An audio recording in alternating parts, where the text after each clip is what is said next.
Good morning students, my name is Tarun Sharma from विश्वास school. जैसे कि आपको पता ही है कि हमारी ऑनलाइन क्लासेस चल रही हैं, तो ऑनलाइन क्लासेस के अंदर आज हम +1 क्लास के अंदर ताल एक टॉपिक है आपका, उस ताल टॉपिक को करना स्टार्ट कर रहे हैं। तो उस ताल टॉपिक के अंदर हम एक ताल है रूपक ताल। सबसे पहले ये एक रूपक ताल है। इस ताल को करने से पहले हमें इसके बारे में कुछ ज्ञान होना चाहिए कि ये इसके विभाग कैसे बने और ये मात्राएं ये क्या है। तो सबसे पहले हम आपको बताते हैं मात्रा। प्रत्येक ताल के अंदर कुछ मात्राएं होती हैं। जैसे किसी ताल के अंदर 7 मात्राएं हैं, किसी ताल के अंदर 8 मात्राएं हैं, किसी ताल के अंदर 6 मात्राएं हैं। तो ये मात्रा होती क्या है? संगीत में हम कई बार क्या होता है, हमें समय लग जाता है कुछ, तो संगीत में लगने वाले समय को नापने के लिए एक क्रिया बनाई गई। उस क्रिया को कहते हैं मात्रा। जैसे एक ये रूपक ताल है, इसके अंदर 7 मात्राएं हैं, 1 2 3 4 5 6 और ये 7। इसके अंदर 7 मात्राएं हैं। और इसके अंदर क्या होता है, जैसे ही ये यहां से लेकर 1 2 3 4 5 6 7 यहां तक इसका एक चक्र पूरा हो जाता है, तो इसको हम आवर्तन भी बोल देते हैं या एक चक्कर भी बोल देते हैं। तो यहां से लेकर 1 2 3 4 5 6 7 यहां तक एक चक्कर पूरा हुआ, और उसके बाद ये फिर 1 2 3 4 इस प्रकार ऐसे चक्कर इसके अंदर चलते रहते हैं। और इसके अंदर एक क्या होता है, प्रत्येक ताल के अंदर विभाग बनाए जाते हैं। मतलब जो मात्राएं हैं उनको भागों में बांट दिया जाता है। जैसे इसके अंदर क्या है, 3 विभाग हैं, और पहले विभाग के अंदर तीनों जो 7 मात्राएं थी उनको विभागों में बांट दिया, उनको भागों के अंदर बांट दिया, उसे विभाग कहा जाता है।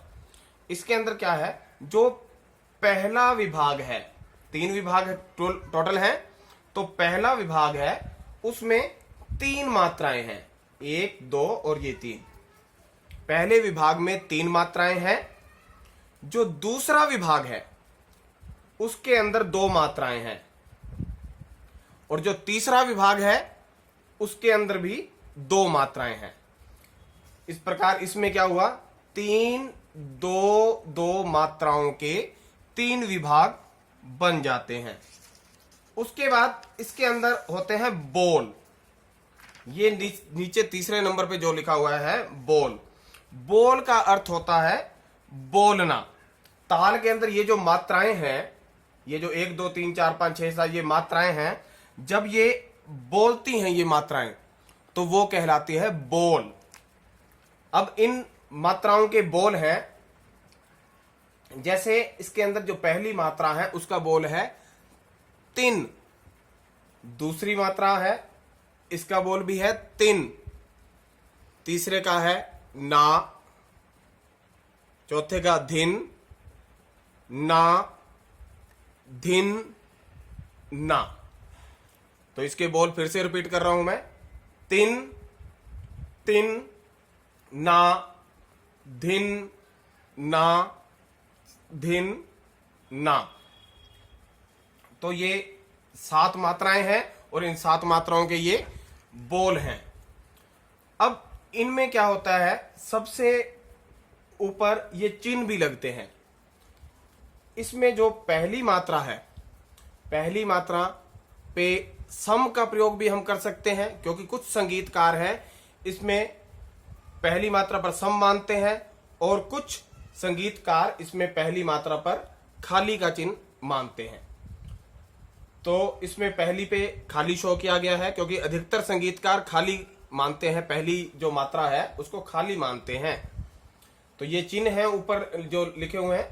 पहली पे अगर हम खाली मानेंगे तो 0 का चिन्ह लगाएंगे, और अगर हम इसको सम मानेंगे, क्योंकि पहली मात्रा पर सम होता है, जहां हमारा चक्र पूरा हो गया उसके बाद जैसे ही पहली पे आया वहां सम, और सम के लिए हमें एक क्रॉस, काटा जिसको बोल देते हो, उस चिन्ह का प्रयोग हम करते हैं। जैसे आप मल्टीप्लाई का चिन्ह लगाते हो मैथ के अंदर, तो उस टाइप का चिन्ह होता है, काटा का चिन्ह बोल देते हैं उसको। तो पहली मात्रा पर वो चिन्ह आ जाएगा अगर हम यहां पे सम शो करेंगे, तो अगर खाली शो करेंगे तो 0 आएगा। उसके बाद फोर्थ मात्रा पर, जो चौथी मात्रा पर जहां सम आता है वहां पहली ताली बज जाती है। तो अगर हम यहां सम मानते हैं तो चौथी मात्रा पर दूसरी ताली आएगी, इसलिए यहां 2 लिखा, क्योंकि यहां हम सम और खाली दोनों मान सकते हैं। तो इसका मतलब एक पहली ताली तो यही हो गई और चौथी पे दूसरी ताली हो जाएगी। और फिर ये जो छठी मात्रा है इस पर तीसरी ताली आएगी। ठीक, उसके बाद आपने यहां देखा कि लास्ट में यहां 0 लिखा गया है। 0 का मतलब ये फिर दोबारा से यहां पे रिपीट हो रहा है, तिन तिन ना धिन ना धिन ना। उसके बाद इसका मतलब है कि ये दोबारा से यहां से रिपीट हो गया। तो इसको हम एक एक करके बोल रहे हैं, इस ताल के बोलों को एक एक करके बोल रहे हैं, तो इसे हम बोलेंगे एक गुण। उसके बाद है रूपक ताल दुगुण। दुगुण के अंदर क्या होता है, ये जो बोल हैं, पहली जो हमने एक गुण के अंदर ये जो बोल किए हैं इस मात्रा के, उनको 2-2 करके लिखना है। जैसे अब ऐसे ही बनेगी, इसमें सेम टू सेम प्रोसीजर ऐसे है। जैसे इसमें 3 विभाग बने, 3 बन गए, ऐसे ही इसमें 3, ऐसे ही इसमें पहले विभाग में 3 मात्राएं, दूसरे विभाग में 2 मात्राएं और तीसरे विभाग में 3 मात्राएं आएंगी। तो ऐसे ही पहली मात्रा पर खाली भी शो कर सकते हो और सम भी शो कर सकते हो। खाली के लिए 0 का चिन्ह है और सम के लिए क्रॉस का मतलब काटा चिन्ह है। चौथी मात्रा पर आप दूसरी ताली शो करोगे और छठी मात्रा पर तीसरी ताली शो करोगे। तो दुगुण के अंदर क्या होता है, 2-2 मात्राएं हम मिला के लिखेंगे।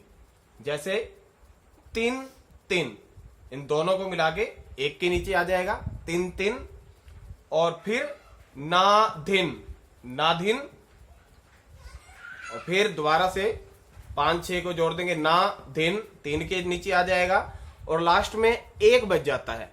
तो उसको हम क्या करेंगे, लास्ट वाला और फिर ये जो पहले वाला है इनको मिला देंगे, ना तिन बन गया।